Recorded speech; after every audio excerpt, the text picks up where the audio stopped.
안녕하세요, 청취자 여러분. 세상 모든 인생사 라디오 오늘의 첫 사연은 치매라는 병 앞에서 한 가족이 겪은 5년간의 기록이자 사랑과 기억에 대한 이야기입니다. 울산에 사는 김영수 씨는 작은 인쇄업체를 운영하고 있어요. 아내 은숙 씨와 함께 대학생 아들 하나, 고등학생 딸 하나를 키우고 있습니다. 그리고 78세 어머니 김순덕 씨가 함께 살고 있어요. 이 이야기는 5년 전 순덕 할머니가 치매 진단을 받은 날부터 시작됩니다. 5년 전 봄이었어요. 순덕 할머니는 평생 노래를 좋아하셨던 분이었습니다. 젊은 시절에는 교회 성가대에서 활동하셨고 집안일을 하면서도 늘 흥얼거리셨어요. 특히 60년대와 70년대 가요를 좋아하셔서 이미자의 동백아가씨, 남진의 가슴 아프게, 패티김의 서울의 찬가 같은 노래들을 자주 부르셨죠. 할머니는 손자, 손녀들에게도 자장가 대신 옛날 노래를 불러주곤 했어요. 아이들이 어릴 때는 할머니가 부르는 노래가 제일 좋아라고 말할 정도였습니다. 그런 할머니에게 변화가 시작된 것은 아주 작은 일들부터였어요. 가스레인지를 끄는 걸 깜빡하거나 같은 이야기를 반복해서 하시거나 며칠 전에 만난 사람 이름을 기억하지 못하시는 일들이 생겼어요. 처음엔 가족들도 나이 드시면서 생기는 자연스러운 현상이라고 생각했습니다. 하지만 점점 증상이 심해졌어요. 어느 날은 평생 다니던 교회 길을 잃어버리셨어요. 30년 동안 같은 길로 다니셨던 교회인데 말이에요. 다행히 교회 집사님이 할머니를 발견해서 집으로 데려다 주셨지만 그때부터 가족들은 심각성을 느끼기 시작했습니다. 병원에 모시고 갔더니 의사는 알츠하이머성 치매라고 진단했어요. 초기 단계라고 했지만 가족들에게는 청천벽력 같은 소식이었습니다. 할머니 괜찮으실 거예요. 우리가 잘 모시겠습니다. 영수 씨가 어머니 손을 잡고 말했지만 할머니는 무슨 말인지 잘 이해하지 못하시는 것 같았어요. 그런데 신기한 일이 있었어요. 병원에서 돌아온 그날 저녁 할머니가 갑자기 노래를 부르기 시작한 거예요. 사랑하는 나의 어머니 눈물로 날 길렀네. 목소리는 예전만큼 또렷하지 않았지만 가사는 정확했어요. 가족들은 조금 안심했습니다. 노래는 아직 기억하시네라고 생각했거든요. 치매 진단을 받은 후 1년이 지났어요. 할머니의 상태는 조금씩 변화하고 있었습니다. 일상생활에서는 점점 더 많은 도움이 필요했어요. 옷 입는 순서를 헷갈리거나 화장실 위치를 잊어버리시는 일이 잦아졌습니다. 가족들의 이름도 가끔 헷갈리셨어요. 영수야 아니지. 누구였지? 하시면서 아들을 바라보시는 할머니의 모습에 영수 씨는 가슴이 아팠어요. 하지만 놀라운 건 노래만큼은 여전히 잘 기억하신다는 거였어요. 오히려 예전보다 더 자주 부르셨습니다. 하루 종일 조용하게 앉아 계시다가도 갑자기 노래를 시작하시곤 했어요. 고향 이봉 애수 목포의 눈물 할머니가 부르는 노래는 주로 젊은 시절의 추억과 연결된 곡들이었어요. 가족들은 할머니가 노래할 때만큼은 예전 모습 같다고 느꼈어요. 눈빛이 또렷해지고 목소리에 힘이 들어가고 표정도 생생해졌거든요. 영수 씨의 아내 미경 씨는 할머니가 좋아하는 노래들을 CD로 구워서 자주 틀어드렸어요. 할머니는 음악이 나오면 자연스럽게 따라 부르셨습니다. 어머니 이 노래 기억하세요? 응, 이 노래 좋아해. 옛날에 라디오에서 많이 나왔지. 할머니는 노래에 대해서만큼은 비교적 선명하게 기억하고 대답하셨어요. 대학생 손자 준호는 할머니와 함께 노래를 듣는 시간을 좋아했어요. 할머니가 노래를 부르시면 옆에서 박수를 쳐드리거나 모르는 가사는 함께 찾아보기도 했습니다. 할머니 이 노래 언제 처음 들으셨어요? 언제였을까? 젊었을 때. 너희 아버지가 어렸을 때. 정확한 기억은 아니었지만 할머니는 노래와 관련된 이야기를 할 때 가장 많이 웃으셨어요. 고등학생 손녀 수진이도 할머니의 노래를 녹음해두기 시작했어요. 나중에 할머니가 노래 못 부르시게 되면 이 녹음을 들려드려야겠다고 생각했거든요. 가족들은 할머니의 치매가 진행되는 걸 막을 수는 없었지만 노래만큼은 끝까지 기억하시길 바랐어요. 3년째가 되었을 때 할머니의 상태는 눈에 띄게 나빠졌어요. 가족들의 얼굴을 구분하기 어려워하셨고 말도 점점 줄어들었습니다. 하루 종일 창밖만 바라보시거나 아무 표정 없이 앉아 계시는 시간이 늘어났어요. 식사할 때도 숟가락 사용법을 잊어버리시는 날이 있었고 밤낮을 구분하지 못해 새벽에 일어나 돌아다니시는 일도 생겼습니다. 가족들의 마음은 점점 무거워졌어요. 특히 영수 씨는 어머니가 자신을 알아보지 못하실 때 가장 힘들었어요. 어머니, 저예요. 영수예요. 영수. 영수가 누구지? 이런 대화가 반복될 때마다 영수 씨는 눈물을 참아야 했어요. 그런데도 여전히 노래만큼은 달랐어요. 음악이 나오면 할머니는 여전히 반응하셨어요. 비록 가사를 완벽하게 기억하지는 못했지만 멜로디를 따라 흥얼거리곤 하셨습니다. 어느 날 할머니가 갑자기 이상한 행동을 하셨어요. 아침에 일어나서 옷장에서 예쁜 옷을 꺼내 입으시더니 거울 앞에서 머리를 빗으시기 시작한 거예요. 어디 가세요? 미경 씨가 물어보니까 할머니는 환하게 웃으시면서 대답했어요. 성가대 연습 가야지. 오늘 새 노래 배운다고 했잖아. 할머니는 50년 전 기억 속에 살고 계셨던 거예요. 가족들은 할머니를 말리지 않고 함께 반응해 드렸어요. 그럼 연습하고 오세요. 우리가 기다릴게요. 할머니는 정말로 성가대 연습을 다녀온 것처럼 기뻐하셨어요. 그리고 저녁에는 오늘 배운 새 찬송가라며 노래를 불러주셨습니다. 이런 일들이 반복되면서 가족들은 깨달았어요. 할머니에게는 현재가 중요한 게 아니라 할머니가 행복했던 기억 속의 시간이 더 소중하다는 걸 말이에요. 하지만 시간이 지날수록 할머니가 부르는 노래의 가사는 점점 부정확해졌어요. 멜로디는 기억하시지만 중간중간 하시거나 전혀 다른 가사를 부르시는 일이 늘어났습니다. 그래도 가족들은 할머니가 노래할 때만큼은 예전 모습 같다고 느꼈어요. 노래하는 할머니의 표정은 여전히 평화로웠거든요. 4년째 되던 어느 겨울날이었어요. 할머니의 상태는 이전보다 훨씬 심각해졌습니다. 말을 거의 하지 않으셨고 가족들을 알아보는 것도 어려워하셨어요. 식사도 도움 없이는 하기 힘들었고 대부분의 시간을 침대에서 보내셨습니다. 노래도 점점 부르지 않으셨어요. 예전에 좋아하던 음악을 틀어드려도 반응이 없었어요. 가족들은 이제 정말로 할머니가 우리를 떠나시는 것 같다고 생각했습니다. 영수 씨는 회사 일도 제대로 할 수 없었어요. 집에 있는 어머니가 걱정되어서 자주 집으로 전화를 했고 일찍 퇴근하는 날이 늘어났습니다. 여보, 이러다가 당신이 먼저 쓰러져요. 아내 미경 씨의 걱정에도 불구하고 영수 씨는 어머니 곁을 떠날 수가 없었어요. 어느 날 밤 할머니가 갑자기 잠에서 깨어 이상한 행동을 하기 시작했어요. 침대에서 일어나려고 하시면서 뭔가를 중얼거리셨습니다. 어머니, 어디 가세요? 영수 씨가 다가가서 물어보니까 할머니는 영수 씨를 보더니 갑자기 눈물을 흘리기 시작했어요. 엄마, 엄마. 할머니가 엄마라고 부르시는 걸 듣고 영수 씨는 깜짝 놀랐어요.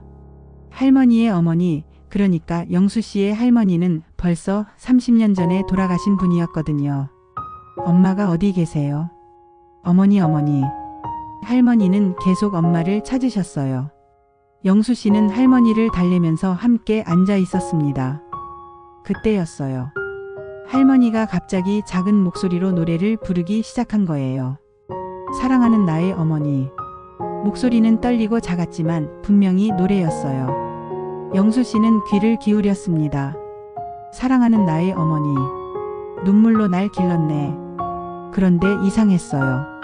그 다음 가사가 나오지 않았거든요. 할머니는 같은 구절만 계속 반복하셨어요. 사랑하는 나의 어머니, 눈물로 날 길렀네. 영수 씨는 깨달았어요. 할머니가 기억하는 마지막 가사였던 거예요. 수많은 노래 중에서, 수많은 가사 중에서 딱 한 줄만 남은 거였어요.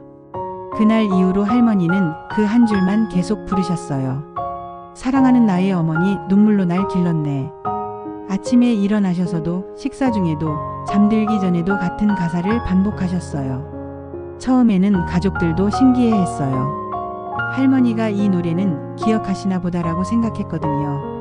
하지만 시간이 지나면서 가족들은 이것이 단순한 기억이 아니라는 걸 깨달았어요. 할머니에게는 그 한 줄이 모든 기억과 감정을 담고 있는 마지막 끈이었던 거예요. 영수 씨는 그 노래의 전체 가사를 찾아봤어요. 어머니의 마음이라는 제목의 오래된 가요였는데 어머니의 사랑을 노래한 곡이었어요. 사랑하는 나의 어머니 눈물로 날 길렀네. 고생 많은 나의 어머니 사랑으로 날 길렀네. 전체 가사를 보니까 영수 씨는 더욱 가슴이 아팠어요. 할머니가 기억하는 그 한 줄이 어떤 의미인지 알 것 같았거든요. 어느 날 저녁 온 가족이 할머니 침대 주위에 모여 앉았어요. 할머니는 여전히 그 한 줄을 흥얼거리고 계셨습니다. 사랑하는 나의 어머니 눈물로 날 길렀네. 그때 손자 준호가 말했어요. 할머니, 우리도 할머니 사랑해요. 할머니는 준호를 바라보셨어요. 잠시 동안 눈빛이 또렷해지는 것 같았습니다. 사랑하는 나의. 할머니가 노래를 시작하셨어요. 그런데 이번엔 조금 달랐어요. 사랑하는 나의 아들. 가사를 바꿔서 부르신 거예요. 가족들은 모두 놀랐어요. 사랑하는 나의 아들 눈물로 날 길렀네. 말이 안 되는 가사였지만 할머니의 마음은 전해졌어요. 자식들에 대한 사랑을 그 한 줄에 담아서 표현하고 계신 거였어요. 그 순간 영수 씨는 참고 있던 눈물을 터뜨렸어요. 어머니. 할머니는 영수 씨를 보더니 손을 내밀었어요. 영수 씨가 할머니 손을 잡았을 때 할머니가 작은 목소리로 말씀하셨어요. 고마워 내 아들. 할머니가 영수 씨를 알아보신 거예요. 오랜만에 아들을 알아보신 순간이었어요. 지금 할머니는 요양병원에서 지내고 계세요. 상태가 많이 나빠져서 말씀도 거의 하지 않으시고 음식도 도움 없이는 드시기 어려워요. 하지만 가족들이 면회를 갈 때마다 여전히 그 한 줄을 부르세요. 사랑하는 나의 어머니 눈물로 날 길렀네. 때로는 사랑하는 나의 아들, 때로는 사랑하는 나의 손자로 가사를 바꿔서 부르시기도 해요. 영수 씨는 이제 깨달았어요. 할머니에게 그 한 줄은 단순한 노래 가사가 아니라 평생 간직해온 사랑의 표현이라는 걸 말이에요. 치매라는 병이 할머니의 많은 기억을 가져갔지만 가장 소중한 기억만큼은 끝까지 지켜내셨던 거예요. 가족들은 이제 할머니의 그 한 줄을 들을 때마다 감사한 마음이 든다고 해요. 할머니가 아직 가족을 사랑하고 계시다는 걸 그 노래로 알 수 있거든요. 사랑은 기억보다 강하다고 하잖아요. 할머니의 마지막 노래가 그걸 증명해주고 계신 것 같아요. 사랑하는 나의 어머니 눈물로 날 길렀네. 오늘도 할머니는 그 한 줄로 가족들에게 사랑을 전하고 계십니다. 이것으로 치매 엄마가 기억한 마지막 노래 첫 번째 사연을 마칩니다.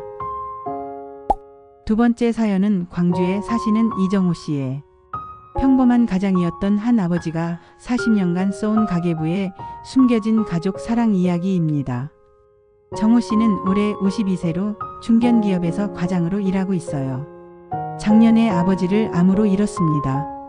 아버지 이철수 씨는 향년 78세로 평생 성실한 가장이셨지만 감정 표현에는 서툰 분이었다고 해요. 아버지가 돌아가신 후 유품을 정리하던 중에 발견한 낡은 노트 한 권. 그것이 이 이야기의 시작입니다. 작년 9월 아버지의 49제를 치른 직후였어요. 정우 씨와 누나 그리고 막내 여동생이 함께 아버지의 유품을 정리하고 있었습니다.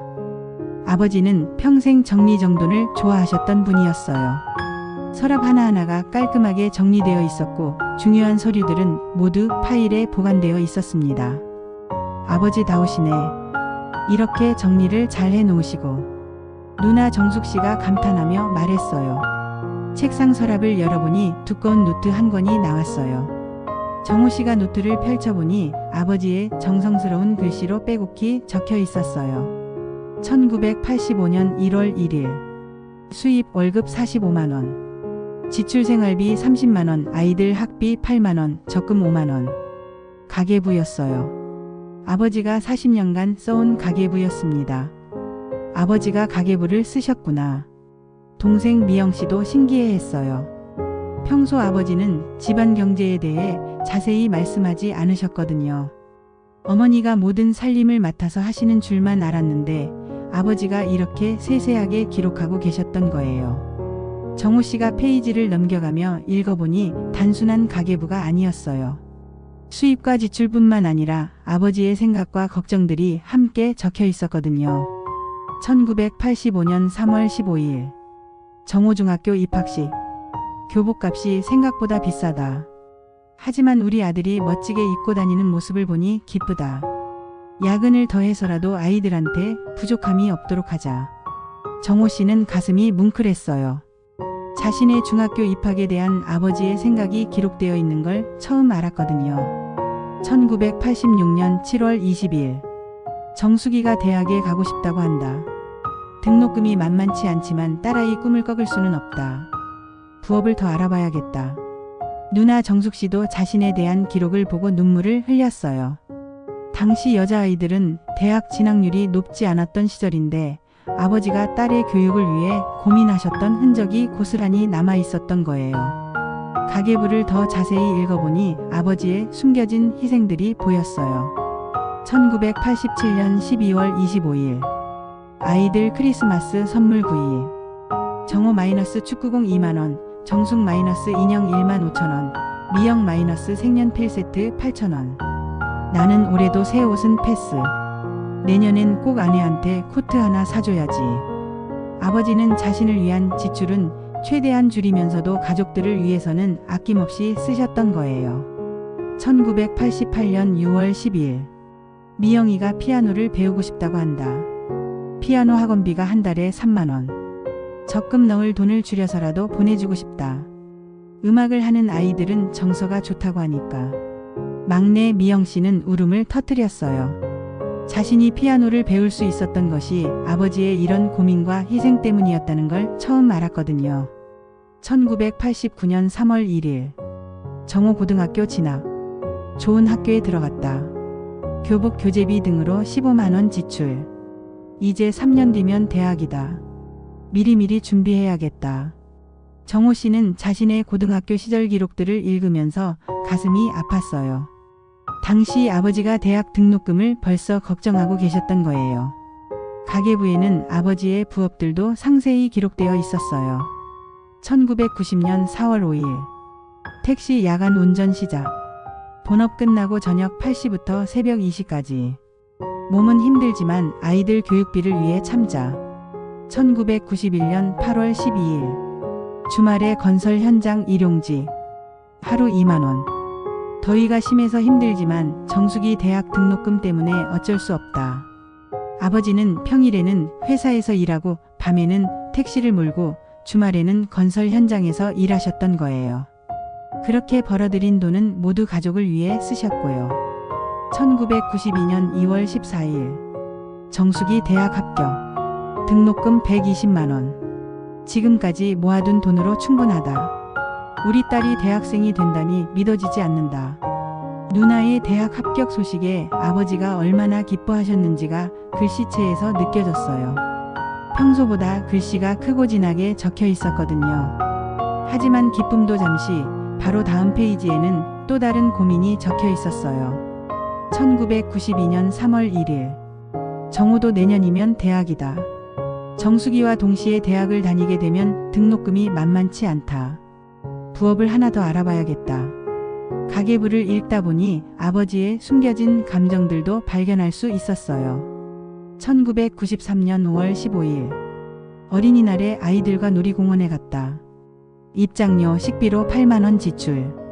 비싸긴 하지만 아이들이 즐거워하는 모습을 보니 돈이 아깝지 않다. 평소에 야근 때문에 함께 시간을 못 보내는 게 미안해서. 아버지는 평소 감정 표현을 잘 안 하시는 분이었는데 가계부에는 솔직한 마음을 적어 놓으셨던 거예요. 1994년 10월 2일 정우가 아빠는 맨날 일만 한다고 말했다. 가슴이 아팠다. 아이와 함께 보내는 시간이 부족한 건 사실이다. 하지만 지금 열심히 일해야 아이들 미래가 편해진다는 걸 언젠가는 이해해 주겠지. 정호 씨는 이 대목을 읽고 눈물이 났어요. 중학생 때 아버지에게 했던 서운한 말들이 기억났거든요. 당시에는 아버지가 자신에게 무관심한 줄만 알았는데 아버지는 그런 말에 상처받으면서도 가족을 위해 계속 일하고 계셨던 거예요. 1995년 12월 31일 올 한 해 돌아보기. 정숙이는 대학교 2학년이 되었고 정호는 고3이 되었고 미영이는 중학생이 되었다. 아이들이 모두 건강하게 자라줘서 고맙다. 내년에는 정호 대학 등록금 때문에 더 바빠질 것 같지만 우리 아들이 좋은 대학에 가길 바란다. 아버지의 연말 정리글에서는 가족에 대한 깊은 사랑이 느껴졌어요. 1996년 2월 28일 정호 대학 합격. 서울대학교는 아니지만 좋은 대학에 들어갔다. 등록금이 비싸긴 하지만 지금까지 준비해온 돈이 있어서 다행이다. 우리 아들이 대학생이 된다니 감개무량하다. 정호 씨의 대학 합격 소식도 아버지에게는 큰 기쁨이었던 것 같았어요. 그런데 가계부에는 아버지의 걱정도 함께 기록되어 있었어요. 1997년 3월 15일 IMF 여파로 회사 상황이 좋지 않다. 혹시 정리해고 대상이 될까봐 걱정된다. 아직 미영이도 대학에 보내야 하는데 더 열심히 일해서 인정받아야겠다. 1997년 IMF 경제위기 때의 기록들을 보니 아버지가 얼마나 불안했을지 짐작이 갔어요. 1998년 1월 22일 다행히 정리해고는 면했다. 하지만 월급이 20% 삭감되었다. 허리띠를 더 졸라매야겠다. 아이들한테는 걱정 끼치지 말고 혼자 견뎌보자. 아버지는 경제적 어려움이 있어도 가족들에게는 내색하지 않으셨던 거예요. 2000년대에 들어서면서 가계부의 내용도 조금씩 변화했어요. 2001년 6월 20일 정호 군대 간다. 입대 준비물로 10만원 지출. 아들이 없는 집이 얼마나 조용할지. 건강하게 제대하길 바란다. 2002년 8월 15일 정숙이 결혼 준비. 예단, 예물, 혼수 준비로 500만원 지출. 저금 깨고 대출도 받았지만 딸 결혼에는 부족함이 없도록 해주고 싶다. 누나의 결혼 준비를 위해 아버지가 얼마나 신경 쓰셨는지가 기록되어 있었어요. 2003년 12월 25일 정호 제대. 취업 준비한다고 한다. 아직 돈이 더 들어갈 것 같지만 좋은 직장 구할 때까지 뒷받침해주자. 2005년 3월 1일 미영이 대학 입학. 이제 세 아이 모두 대학을 보냈다. 40대부터 시작한 교육비 마라톤이 드디어 끝났다. 그동안 정말 힘들었지만 아이들이 모두 공부를 잘해줘서 고맙다. 막내 미영 씨의 대학 입학으로 아버지의 교육비 부담이 끝났을 때의 안도감이 그래서 느껴졌어요. 2007년 5월 10일 정호 결혼 발표. 좋은 사람 만났다고 한다. 며느리 될 사람을 만나봤는데 착하고 예쁘다. 아들이 행복하게 살 것 같아서 다행이다. 정호 씨의 결혼 소식도 아버지에게는 큰 기쁨이었던 것 같았어요. 2008년 10월 15일 첫 손자 탄생. 정호 아들 출산비, 산후조리원비로 300만원 지출. 비싸긴 하지만 우리 집안의 대를 이을 손자가 태어났으니 아깝지 않다. 첫 손자 탄생 소식에 아버지가 얼마나 기뻐하셨는지가 그래서 느껴졌어요. 시간이 흐르면서 가계부의 지출 항목도 달라졌어요. 교육비 대신 병원비가 늘어나기 시작했거든요. 2010년 4월 5일 건강검진 결과 당뇨 진단. 약값 병원비가 추가로 들어간다. 아직 은퇴하기엔 이르니까 건강관리 잘해서 오래 일해야겠다. 2012년 7월 20일 어머니 치매 초기 진단. 요양원비가 한 달에 80만원. 부담스럽긴 하지만 평생 고생한 아내를 제대로 모셔야지. 할머니의 치매 진단으로 요양원비가 추가되면서 아버지의 경제적 부담이 늘어났던 것도 기록되어 있었어요. 가계부의 마지막 부분에는 아버지의 유언 같은 글들이 적혀 있었어요. 2020년 1월 1일 올해로 이 가계부를 쓴 지 35년이 되었다. 돌이켜보니 정말 빠른 세월이었다. 아이들이 모두 결혼해서 각자의 가정을 이루고 손자, 손녀들도 생겼다. 나름대로 가장 역할은 잘했다고 생각한다. 2021년 6월 10일 암 진단을 받았다. 치료비가 많이 들 것 같지만 아이들한테 부담 주기 싫어서 보험금과 적금으로 해결하려고 한다. 지금까지 모아놓은 돈이 이럴 때 쓰라고 있는 거겠지. 아버지는 암 진단을 받고도 가족들에게 경제적 부담을 주지 않으려고 하셨던 거예요. 2022년 12월 31일 아마 마지막 연말 정리가 될 것 같다. 몸이 많이 안 좋아졌다. 아이들에게 하고 싶은 말이 많지만 평소 감정 표현을 잘 못해서 어떻게 말해야 할지 모르겠다. 이 가계부에 담긴 40년간의 기록이 내 마음을 대신 말해주길 바란다. 가계부의 마지막 장에는 아버지가 가족들에게 남기는 메시지가 적혀 있었어요. 정우야, 정수가, 미영아, 아버지가 평생 여러분을 위해 일할 수 있어서 행복했습니다. 때로는 함께 보내는 시간이 부족해서 미안했지만 여러분들이 모두 훌륭하게 자라줘서 고맙습니다. 이제 여러분들도 각자의 가정에서 가장과 어머니가 되어 새로운 가계부를 써나가겠지요. 부모 된다는 것이 얼마나 소중하고 책임감 있는 일인지 이제 알 것입니다. 서로 사랑하며 건강하게 살아주세요. 그것이 아버지의 마지막 바람입니다. 평생 여러분을 사랑한 아버지가. 세 남매는 모두 울고 있었어요. 평생 말로 표현하지 않았던 아버지의 사랑이 이 가계부에 고스란히 담겨 있었던 거예요. 정우 씨는 이제 자신도 두 아이의 아버지가 되어 가계부를 쓰고 있다고 해요. 아버지가 보여준 무한의 사랑을 이어가려고 노력한다고 하네요. 가계부 마지막 페이지에는 아버지가 평생 모은 적금 통장 번호와 비밀번호가 적혀 있었어요. 그 돈은 손자, 손녀들의 교육비로 써달라는 당부의 말과 함께 말이에요. 돈으로 표현된 사랑, 숫자로 기록된 희생. 평범한 아버지가 40년간 써내려간 가족 사랑의 역사였습니다. 정우 씨는 지금도 그 가계부를 소중히 보관하고 있다고 해요. 아이들이 아버지에 대해 원망하거나 서운해할 때마다 그 가계부를 보여주면서 할아버지의 사랑을 전한다고 하네요. 때로는 사랑이 말이 아닌 행동으로, 감정이 아닌 희생으로 표현되기도 합니다. 아버지가 남긴 가계부는 그런 사랑의 기록이었습니다. 이것으로 아버지가 남긴 가계부 이야기를 마치겠습니다. 세 번째 사연은 대전에서 김정수님이 보내주신 편지입니다.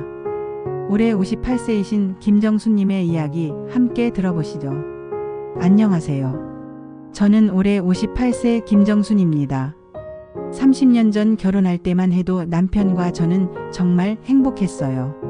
하지만 아이들을 키우고 생계를 꾸려가면서 어느새 우리는 말보다는 침묵이, 웃음보다는 한숨이 더 많은 부부가 되어 있었습니다.